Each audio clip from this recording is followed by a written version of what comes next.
perhaps.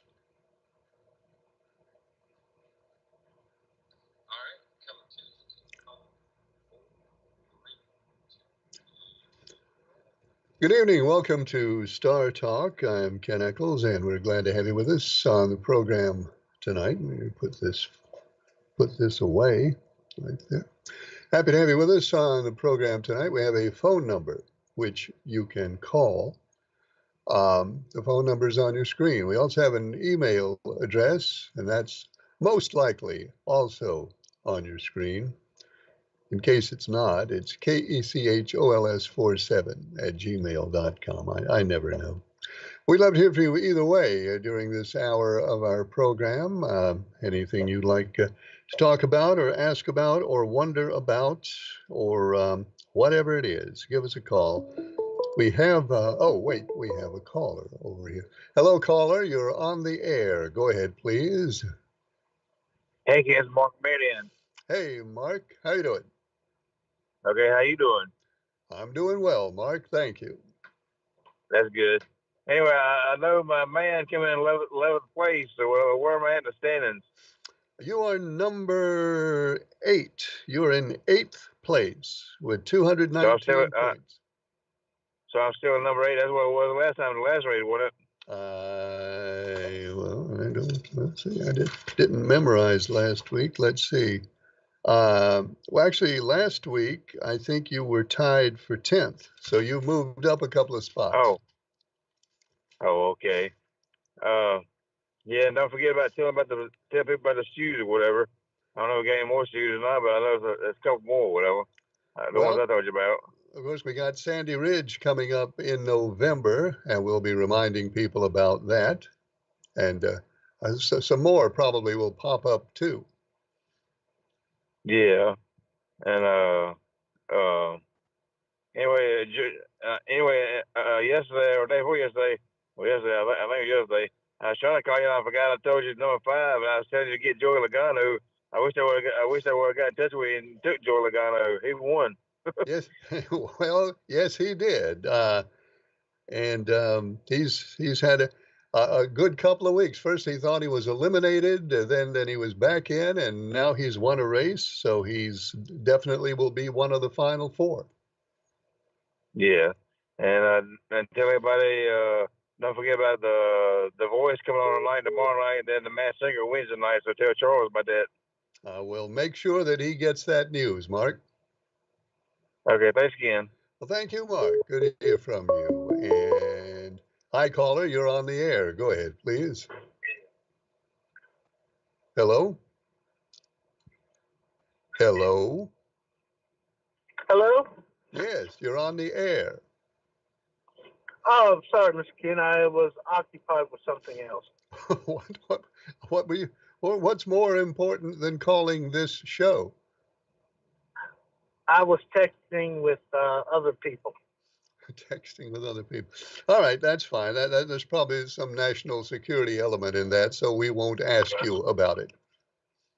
Please don't. Okay, so what are you at liberty to talk about? No, sir. I classified. I signed over the telephone. Okay, so what can you talk about? Let's get down to business. Business. You are number 5, 5th place. You have 256 points, which puts you 34 points off the lead in 5th place. I had a little accident. Which little accident did you have? Well, I was watching my guy do great, and something happened. Yeah, I don't remember who was your guy? I think the 45, the Monster Energy, I think. Is that right? Yep, 45. Too bad. Didn't work out for the 45 yesterday. No, it didn't. But I do. Let's see here. The Martinsville race ain't till next month. So what's the next race? Next race is Homestead, Florida. Oh, okay. Okay, I'm going ahead and I'm going to go with let's see, I got the 5 in reserve, correct? Yes, you do. I'm going to go with the. Hmm, I'm going with the Watermelon Man. Number 1, Charles from Danville is going with Ross Chastain for this coming week. And I'm looking for all 3 stage wins. Okay, that's probably what Chastain would like to do. So I think you and he are in agreement on that. Well, I'm looking for another watermelon. Okay, well, I'd like to see one more watermelon thrown before it's over. Oh yeah. How many drivers left in the race so far? Well, they're still in the round of 8 right now. So the only one we know for sure who'll be in the round of 4 is Logano. Yeah, whatever. Well, you don't sound too excited about it. Well, I'm looking for my guy. Well, I'm going to give my prediction for who's going to win the cup. You're going to do that now? No, after the Martinsville race. After the Martinsville race. All right, we'll look forward to that. And I'm never wrong. Okay. I think. I'm going to check on that. Did. I'm going to look into that, but we'll take your word for it, at least on a provisional basis. Yeah. Well, I did hit it a couple of times with Kyle Busch, did I?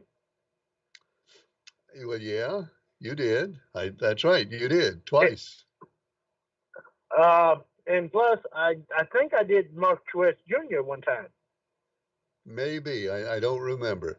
Oh yeah, I'm guessing with that one. I know you did Kyle Busch once. I said twice. I remember once you did Kyle Busch, and I don't remember about Truex. Yeah, but I did brag when he won it. You did. You bragged to the point that we really got tired of it. Yes, sir. I just wanted to drag it to the mud. Yeah. Okay. Well, we'll see. Well, I did celebrate for 2-3 days. Well, yeah. Okay. Fine.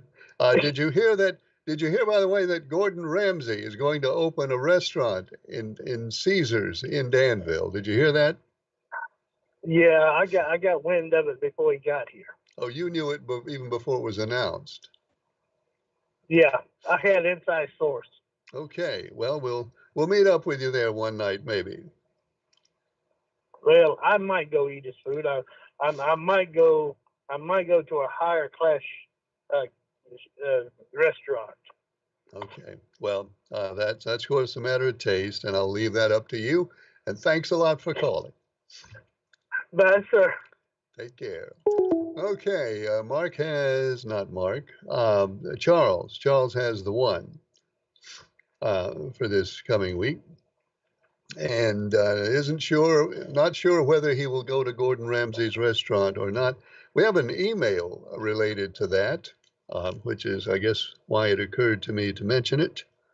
So let's find that email. And it says, well, that's not what it says. I'll tell you what it says pretty soon. It says, Ken, did you hear that Gordon Ramsay, the great Canadian chef, I don't think he's Canadian, is going to open a restaurant at the Caesars in Danville sometime maybe this year? Will you be going? I doubt it. I doubt it that I'll be going. I'm sure it'll be a very, very good restaurant, and I'm sure it'll have very, very good food. Even though Ramsay is not Canadian, he is from Scotland. Scotland is where he originated. I'm sure it'll be very good, and I'm sure it'll be very costly, very, very costly. And I have to tell you, I certainly enjoy having a good meal out, but I don't necessarily enjoy paying $200 for it. And I'm not necessarily saying that it'll cost you $200 to eat at Gordon Ramsay's restaurant. And I'm not saying that it won't. it's not going to be cheap. Hello, caller. You're on the air. Go ahead, please. Ken, I'm just calling complaining.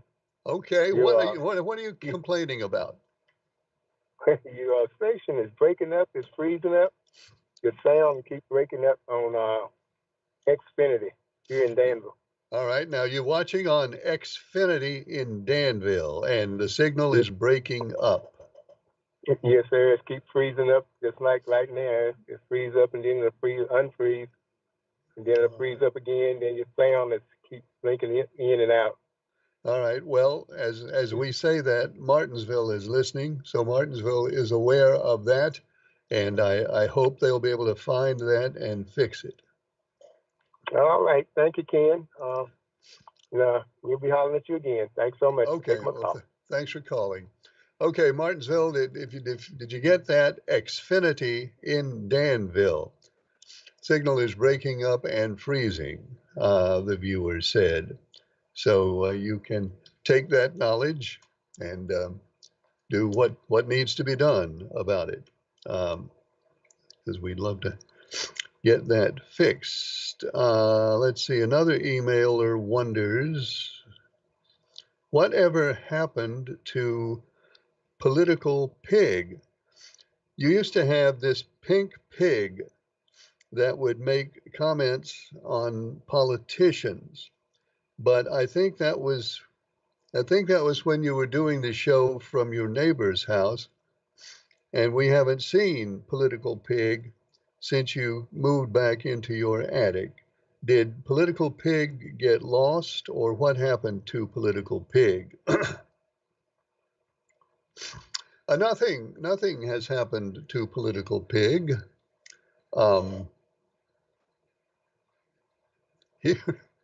Here is Political Pig, and here is what Political Pig has to say about our current political landscape. I think, and I would also add, so there's Political Pig. Not gone anywhere, still available.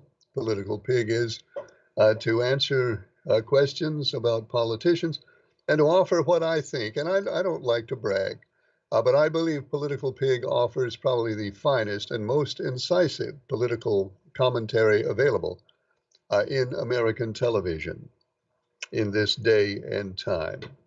So anytime you want to speak to him or her, I honestly don't know, Political Pig is available. So there's that. This emailer says, Ken, what if? Here's a what if. What if the 20 had pitted 5 laps earlier yesterday and filled up and then gone back to chasing the leaders? Don't you think the 20 probably would have won the race if he had had 5 more laps after he pitted? Well, I don't know. It's entirely possible, but he didn't. He didn't pit 5 laps earlier, so it doesn't matter. He almost made it. Really came. He got to second place, of course. Almost got there, but not quite. And you could tell when they talked to him after the race, you could tell he was, well, obviously he was disappointed at not winning, and anybody would be. But I think he was also a little bit miffed at the way things turned out. Maybe he wanted to pit earlier, but it didn't happen. In any event, he didn't pit earlier, and he didn't get to first place, and consequently, he is not guaranteed at this point a spot in the Final Four, even though Joey Logano is so guaranteed. This emailer says, Teapon Tim wannabe Pres VP person. was on ABC's The View, Monday the 21st. He flat out lied and showed his ignorant out of touch. He says Trump will harm Social Security when he wants no taxes on benefits. So perhaps Trump haters can call and explain how eliminating taxes harms Social Security. Then he included Trump saying SS is a Ponzi scheme. I wonder what the caller thinks, who bashes Trump, thinks about cutting Social Security, thinks about no taxes on benefits. You probably don't know this because he looks at Crooked News. And wannabe Prez empty pantsuit Harris is no role model for children. Appearing on a late night show drinking beer, she has the values of a maggot. She always throwing up to be a role model to kids who look like her. An educator and school counselor would not agree with her lack of values. Speaking of lies, I caught the last 30 minutes of that podcast interview with the nut who has God in his name. She lied 3 times, no fact checking. And the national political lunatics do not want ID to vote. Nut job California lunatic Governor Newsom signed a bill into law saying poll workers cannot ask for ID. Several governors are being sued, including Virginia, for cleaning voter rolls. The lunatic Senate voted down a national bill requiring ID. These nut jobs always screaming democracy only when it works for them. I need an ID to cash a check. What do the local lunatics think, since they're in the democracy squad? All right. Thank you, emailer. This one says, Mr. Wentworth, 45, at Homestead. All right, let me get my writing implements. And note that Mr. Wentworth has the 45 for Homestead. So thanks, Mr. Wentworth. This one says, hi, Ken. Give me the 24 for this weekend. Mr. Leaksville has the 24. By the way, somebody asked me if I would read the points, and I will. I didn't have a chance today. You can blame my wife, because I didn't have a chance this afternoon to email these out. I'll do that later this evening. But here they are. Citizen D is number 1, 290 points. Then the Liberal with 272. Early Bird, 263 in third place. Mr. Pelham, 259. Charles is fifth at 256. Mr. Draper, 241. Jack, 228. Mark is number 8 at 219. Pretty Man is in the top 10. Pretty Man, 9th, 217 points. Nice Guy is 10th with 213, tied with the Avenger for 10th with 213. Then it's number 12, Captain Midnight with 211, Mr. Leaksville at 206, Tar Heel and Mayodan 202, Mr. Wentworth 189, and Leon, who actually has a trophy on the mantle. Leon was took first place in our first segment this summer, but in this segment, Leon right now is trailing the field with 180 points. Sometimes you win, sometimes you don't. That's how it works in sports, and I guess pretty much in the world in general. This emailer says, Ken, could you have, I probably should never have started this. Ken, could you have Political Pig repeat what he or she said a few minutes ago? What, repeat it? Political Pig, can you repeat that?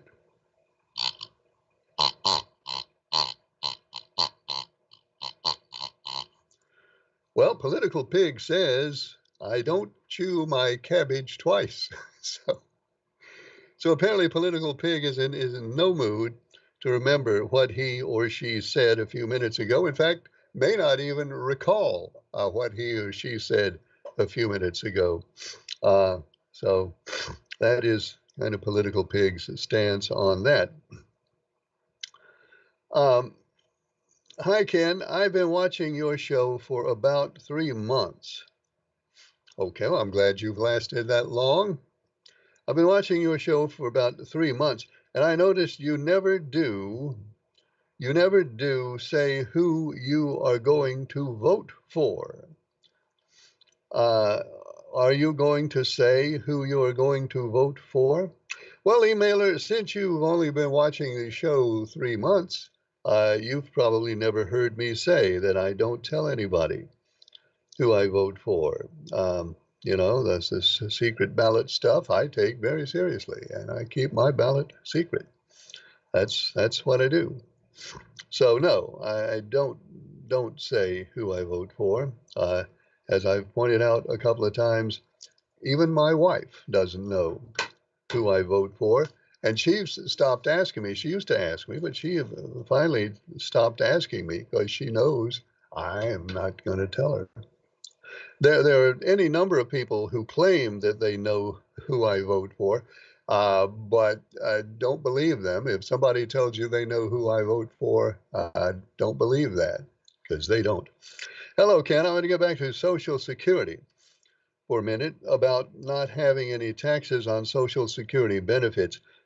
My first question is, how many Social Security beneficiaries pay income tax on their benefits? Emailer, I don't know the answer to that question. I don't know how many pay income tax because, as I'm sure you understand, it depends on how much income other than Social Security you have. Some people have a lot of income other than Social Security, and they, by and large, will pay taxes.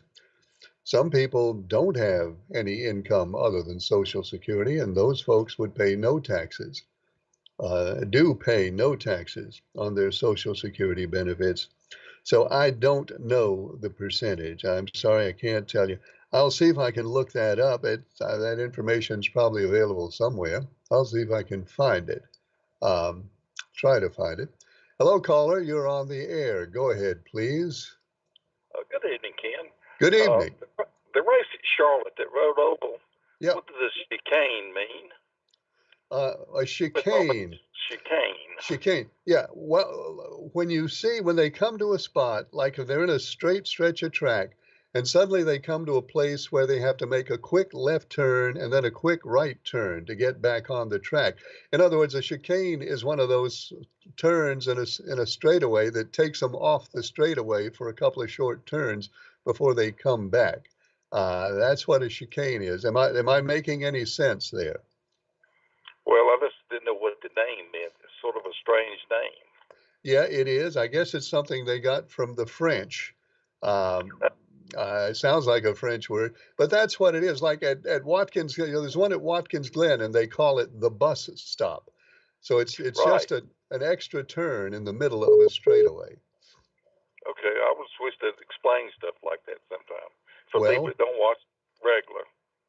Okay, well, that next time you hear it, you'll know what it is. Thanks to you. Thanks very much.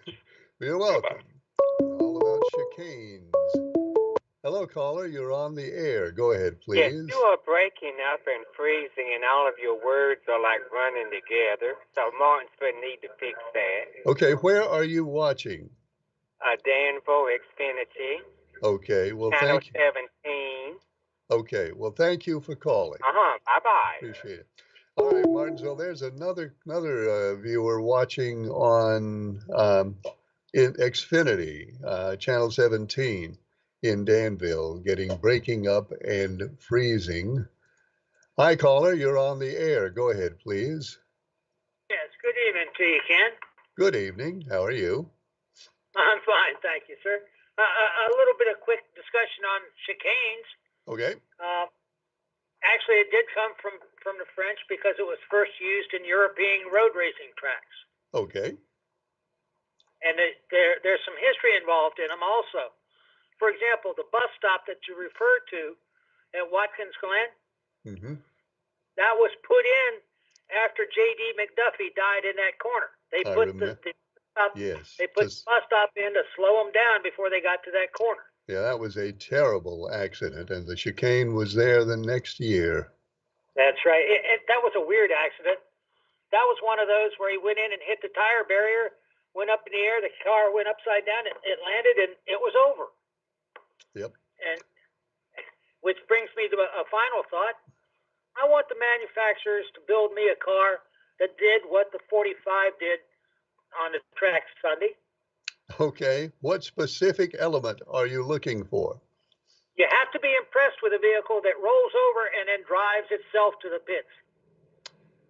I'll tell you what, you do.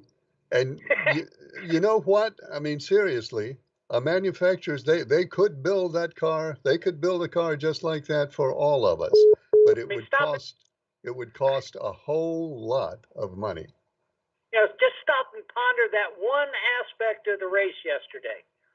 You had a vehicle that did that dipsy-do slide sideways, flipped upside down, rolled on its roof, landed on its wheels, and then drove itself to the pits. It was an amazing thing. You got to be impressed. I've said enough. Thank you, Ken. Have a good evening. Well, thanks for calling. Good to hear from you. Yep. That was something to see. Somebody called, not real recently, maybe a year or two ago. Somebody called and said, it was talking about the accidents that they see on racetracks that the drivers walk away from, and why couldn't they build everybody's car like that, have cars like that on the highway? And it's a matter of money mainly. It would be really, really expensive. In addition to that, well, there's no need to get into addition to that. The price of it would probably prohibit most people from buying those cars, but it could be done. The Winston Cup cars, I'm told, cost anywhere from the last thing I heard, they cost anywhere from $60 to $65 to $70,000, and maybe up from that to build. So there's the situation right there. Let me get back to this other emailer who had two questions about the Social Security situation, and we got the first one. Second question is, if we eliminate income tax for everybody who gets on Social Security, the Social Security Trust Fund is supposed to be empty in 9 years. Would taking the taxes off that some people pay on Social Security, how would that change, if it would change it, the time when the Social Security Trust Fund will be empty? Well, right now, the Social Security Trust Fund, as you point out, emailer, is on schedule to be depleted in 2033, 9 years from now. If income tax on Social Security benefits is eliminated for those who have to pay income tax, I'm one of them, then the depletion date for the Social Security Trust Fund moves 1 year closer, and it would be on schedule to be depleted in 8 years. Hello, caller. You're on the air. Go ahead, please. Good evening, Ken. How you doing? I'm doing fine. How are you? Doing good. I just wonder how many people seen Trump's speech in Pennsylvania, where the whole speech was filled with profanities, and then to cap it off, he started talking about how big Arnold Palmer's private parts were. Well, and I just wonder. I didn't see that. I did read about it, though. I just wonder how any moral person could vote for that swine. Thank you, sir. Well, thank you for calling. It's good to hear from you. There was, Mr. Trump did feature a story in that speech regarding Arnold Palmer and, well, regarding Arnold Palmer. I won't say any more about it than that.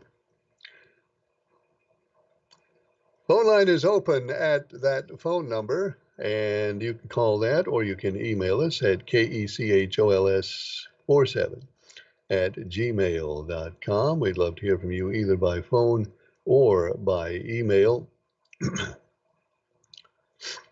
And here's kind of kind of a strange one. Let's take a phone call instead of reading this. Hello, caller. You're on the air. Go ahead, please. How you doing tonight, Ken? Good. How are you? Pretty good, man. I couldn't agree with your last caller more. I mean, the man has no morals. He has nothing. I mean, just don't understand people how they could vote for him either. Well, I was part of the history making Thursday. What history did you make? I was one of the voters that voted Thursday. All-time record for first Yes, day. sir.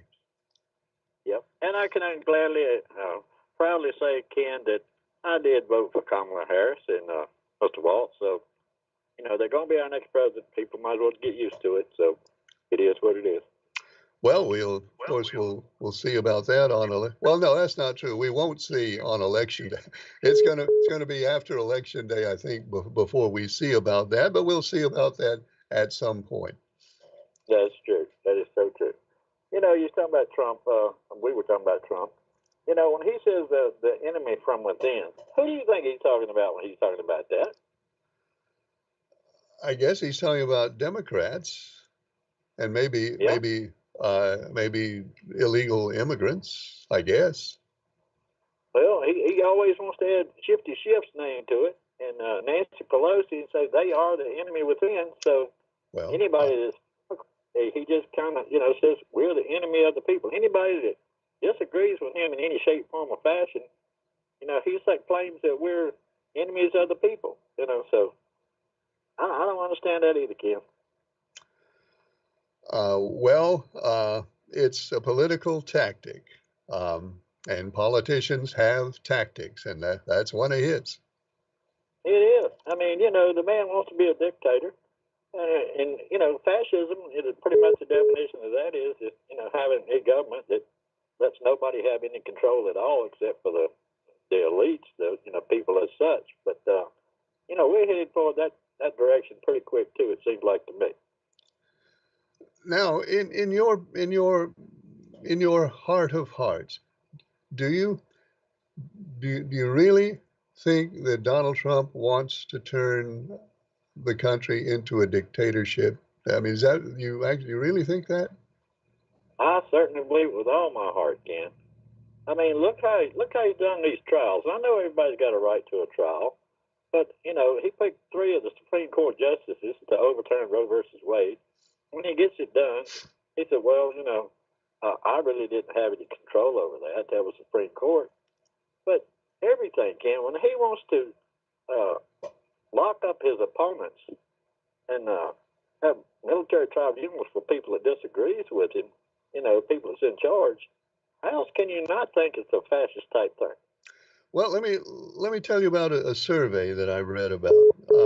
Not a poll, not a presidential poll, just an attitude survey, where they gathered up a number of Trump voters. I don't know exactly how many, but it was a good many. And they asked them basically the question you're asking now. They said, do you believe that Donald Trump, the candidate that you plan to vote for, wants to be a dictator, wants to turn the U.S. into a dictatorship, wants to put all of his political opponents in jail, and wants to shut down opposition? Asking all those questions. And here's what most of them said. Most of them said, no, I think, they said, that Mr. Trump uses this kind of hyperbole and overstatement to make political points, but we do not believe, or individually, they said, I do not believe that Donald Trump actually wants to be a dictator or that he actually wants to turn America into a dictatorship. And I'm going to vote for him because I like the policies that he suggests, and the rest of that stuff doesn't bother me. I think that's just political talk. So that was the consensus among those Trump voters. Well, that does not surprise me, Ken. I mean, most of the Trump voters that I know, they would vote for Trump no matter what he wanted to be, whatever he did. I mean, look at his past history. I mean, he was impeached twice, and I'll go to my grave saying this too. Had it been a secret ballot vote, in both impeachments, I don't think he'd have the opportunity to run for president now. But the Republican Party, Congress and all that, they are so afraid of primaries and losing their job and having to get a real job to work for a living, they were afraid to do it. But on November the 5th, the true story will come out, because how many Democrats do you see coming out and supporting him? But on the other hand, how many Republicans do you see coming out and supporting Kamala? Well, a good many. Certainly, quite a few former office holders, Republican office holders, and some others have done that. I don't know if you ask the question, how many rank and file Republicans are going to vote for Kamala Harris?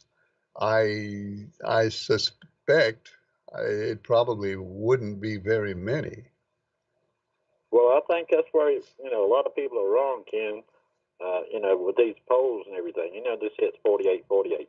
But election night and the days after will actually tell the truth about that. And you're talking about surveys.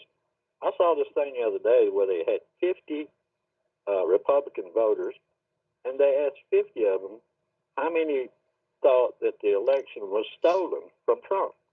Guess how many out of 50 said it was? I'd guess 36. It was 30. Yeah. So, proof's in the pudding on that one, too.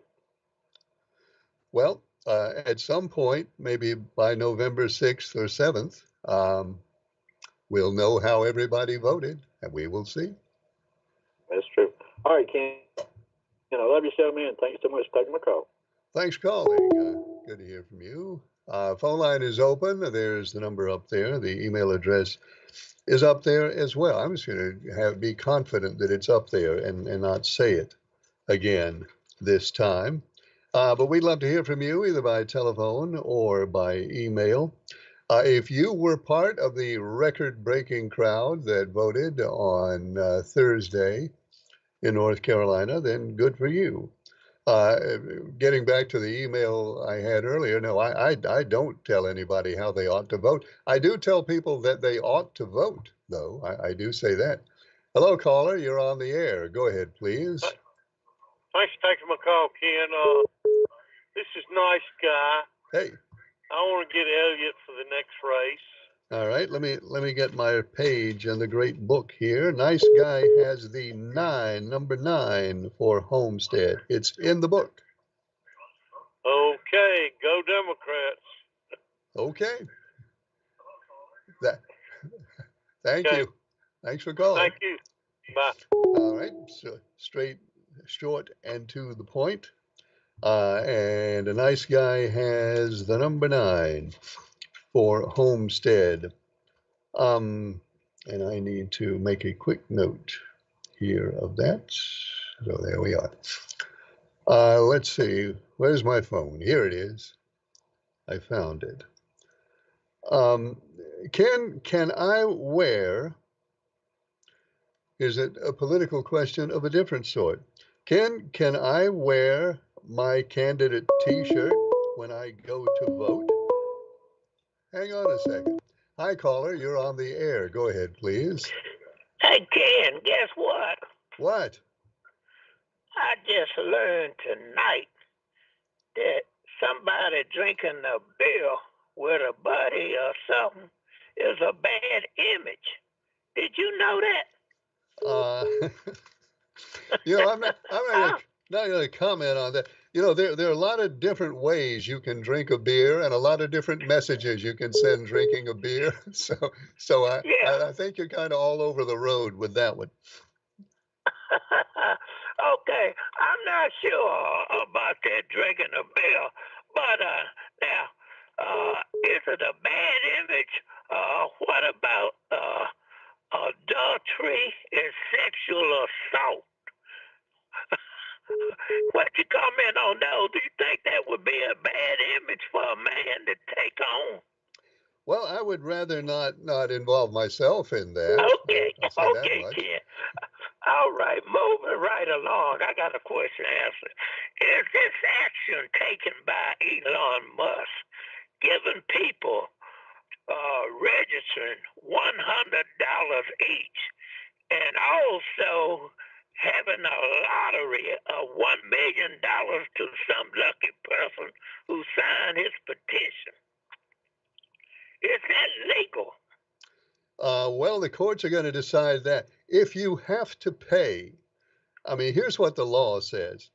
If you have to pay money, if you have to provide some consideration, which in this case would be paying $100 to get in on a game of chance, the law says that's a lottery.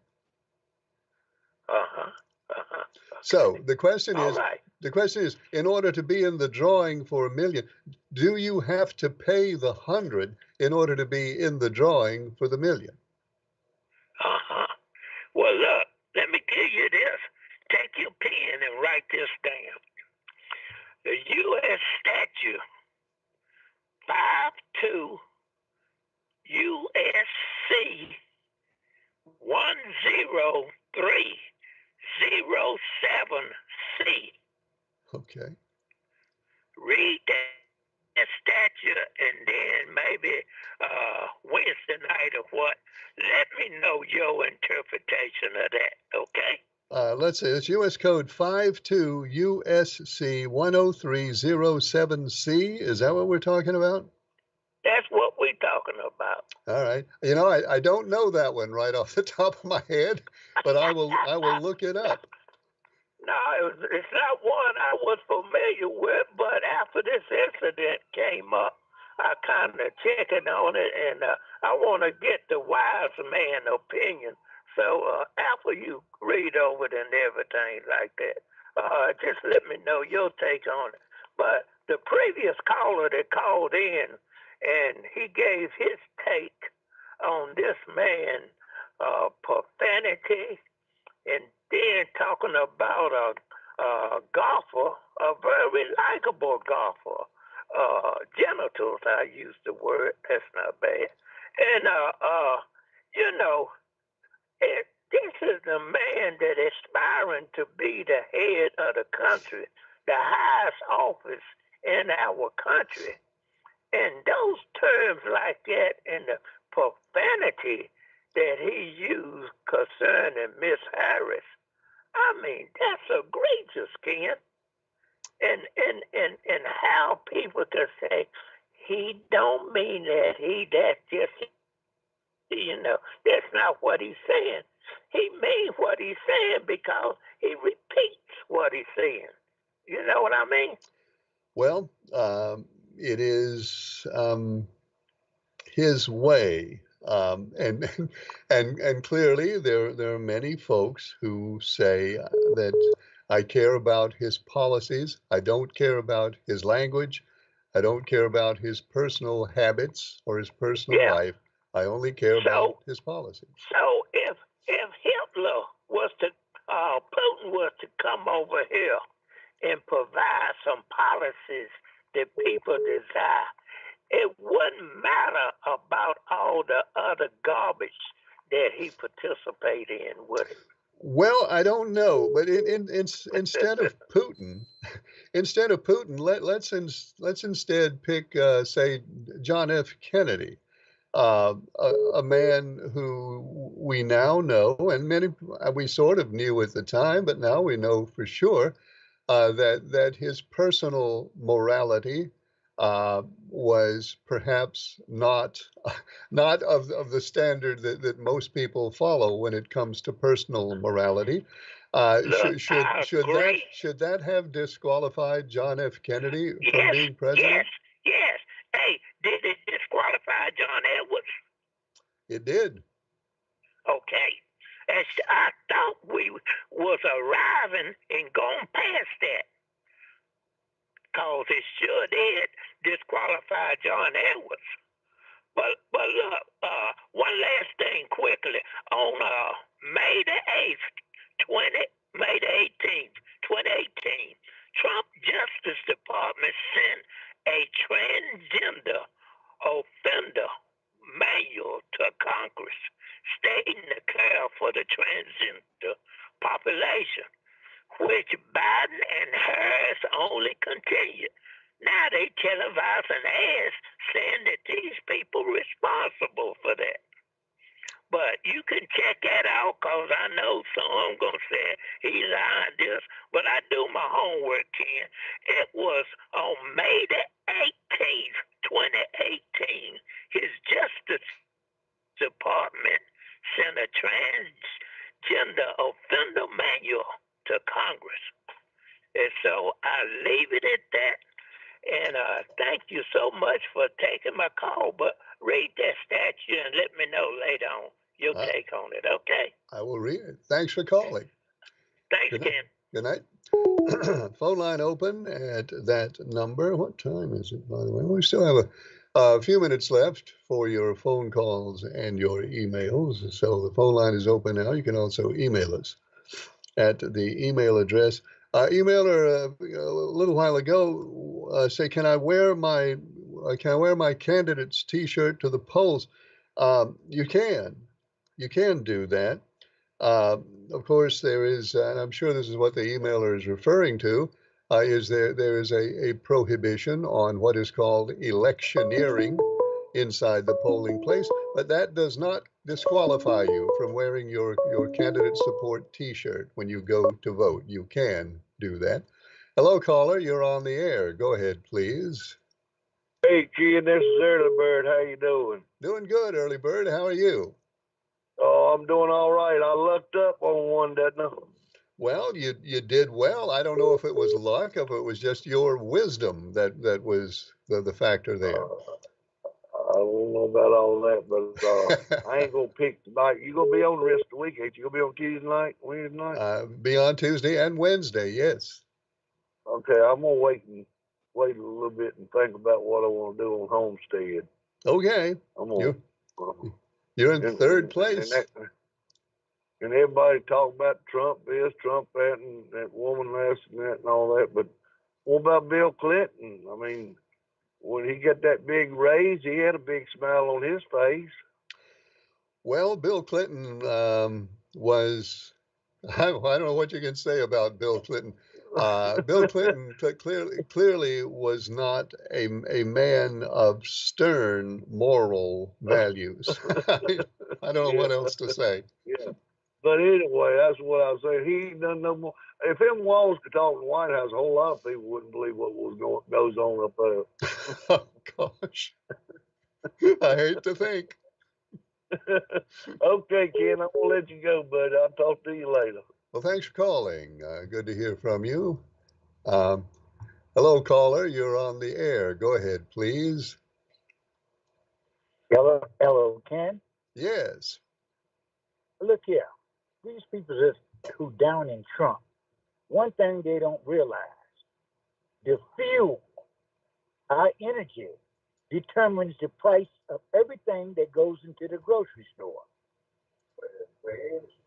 Okay, can you hear me now, Ken? I do hear you, sir. Go right ahead. One thing that the public don't understand, that the fuel that takes all these trucks and trains and everything that brings the food to us and puts in the grocery store, energy price determines the price of everything. It has a big effect. But the majority of the people that go vote Democrat, they are cutting off our fuel, getting fuel from Iran. They cut off the Keystone pipeline. Energy is the dominant force that determines how much you're going to pay for groceries and everything. And these dodos who call in, I don't like this, I don't like this. One thing about Trump, we was in the independence, we didn't have no wars going on in the world. And when the Democrats pulled out of that Afghanistan, the first sign of weakness that they saw when we left $50 billion worth of equipment there that they had in the parade a couple of months ago. How stupid can they be? Well, sir, let me ask you a question. Get your opinion on one or two things here, if you don't mind. As far as the energy prices go, we are drilling more oil now than we ever have at any time in the history of this country. Why do you think it is? If we're drilling more oil, why hasn't that lowered the price? When Donald Trump was president, gasoline was like $1.80 a gallon. I burn mid range, and I used to pay $2.19 a gallon. Mm-hmm. Now that's $3.65. When Trump was in, the grocery bill was not this high. But back to what I say, the people who talking about, you know, the climate change and everything, the green energy thing, these electric cars that you don't know when you're gonna get your next freaking charge, that the government is trying to mandate on us. You know, let the market flow. Let the market determine what they're gonna take and do. And Donald Trump, he done put up all these buildings.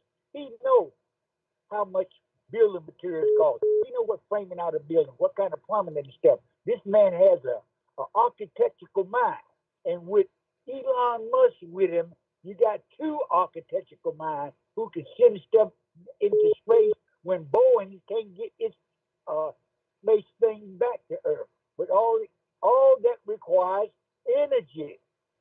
And if we're not the number one producer of the world for energy, we're going to be where we are. Do you think grocery prices are higher now than they was when Donald Trump was in office? Grocery prices are higher now, yes. Much higher than they was. And I don't know why these stupid people that go and going to take it. I'm going to vote for Democrats. And what about this transgender stuff that they're trying to put in the school? A boy can feel like a girl, and they got this thing that a kid can get counsel for transgender and don't have to tell their parents about it. This is what the stupid Democrats are doing. Well, sir, we are running out of time, and I appreciate your call. I'm going to call you back because I just got started. I'll call you on the next. You going to be on tomorrow night? Sir, we're on Monday, Tuesday, and Wednesday, and by all means, call back again. Okay, I give me a say. Can I call you back Tuesday? Okay, we'll be talking then. Okay, we'll continue. Thank you. Thanks for calling. Appreciate that. We are just about out of time. My watch has gone blank. There we go. We're just about out of time, but I do have time to finish up. Well, one quick call. Hello, caller. You're on the air. You got about a minute. Go ahead. You know good as I do, we're pumping more oil right now than we ever have, correct? Yes. And every bit of it's going overseas. Well, not all of it. A whole lot of it is, but not all of it. We have it back. What do we have that's being pumped now that stays here, Ken? Do you know? The oil that's being pumped now that is appropriate for our refineries, a lot of that stays here. But here's the thing. The oil... We're having to buy our oil from Venezuela, which is tar. Hold on just a second. Because we're almost out of time. So let me say this real quick, and then you can have the last word. We have always sent the lion's share of our oil overseas. We do now, and we always have. Because when the oil comes out of the ground, the oil company puts it straight onto the world market. It goes on the world market, where it is sold to whoever will pay the most money for it. Sometimes that might be us, sometimes that's another country, but that's how the oil market works. Now, you can take the last me word. or people listening? What?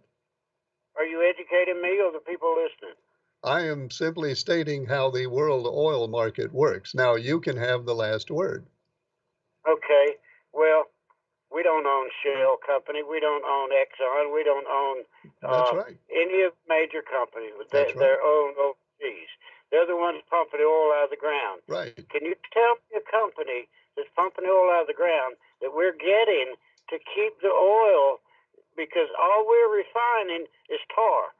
It's tar that we have to buy from Venezuela. Well, no, we cannot tell the private oil company where to sell the oil. They put it on the world market. We can't tell them where to sell it.